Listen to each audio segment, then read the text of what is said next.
Thank you. Just wanted to ask you, how did your organization come to know about CAP? How did you get involved with CAP? So we were setting up a foundation that required some legal help and just general help around compliance. And at that point, the founder had approached CAP to get advice on stuff around MOUs and an accountant and just setting up different stuff like that. Yeah. And how is so that you've been associated with CAP for how many years now, approximately? I think about 2 years, I would say. How has Yeah. your association been? What I mean, with us? I mean, in terms of response time and.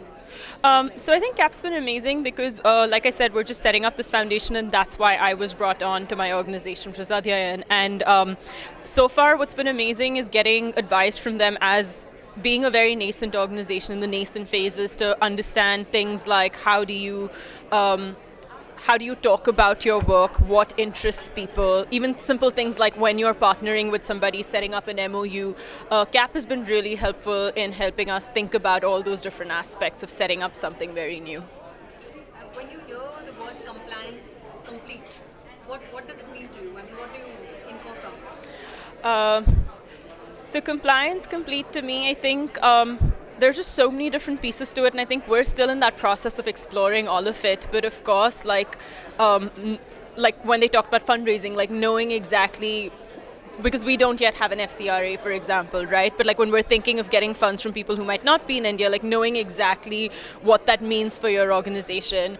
Also, I think like in terms of having all your governance in order, like in that sense, getting to know what the law requires of you, because very often, like you said, most of us are very well intentioned and you want to do good work.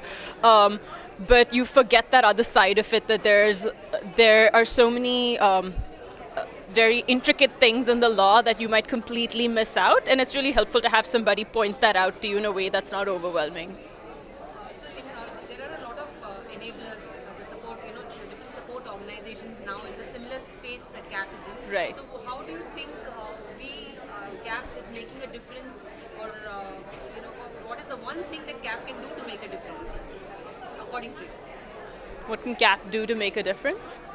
I don't know. Right now we work only with CAP, and I'll tell you why we work with CAP. It's because I think it's one of the few organizations that has people that are so experienced, right? And also the legal side of it, that's fairly unique. Like there aren't too many people who can advise you in so much detail the way CAP can, and I feel like CAP is always open. Like whenever I send an email, I get like an immediate response, and I'm able to come in and get that one-on-one attention that my organization currently needs. Great.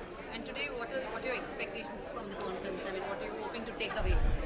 So I think like the first session was already fantastic and like met my expectations really well in terms of understanding fundraising. I think like she really hit the nail on the head, because I think it's one of those things that's really overwhelming and scary to people.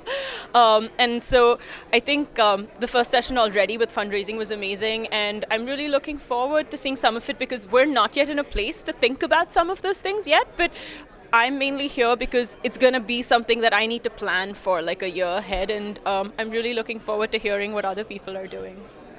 Thank you so much.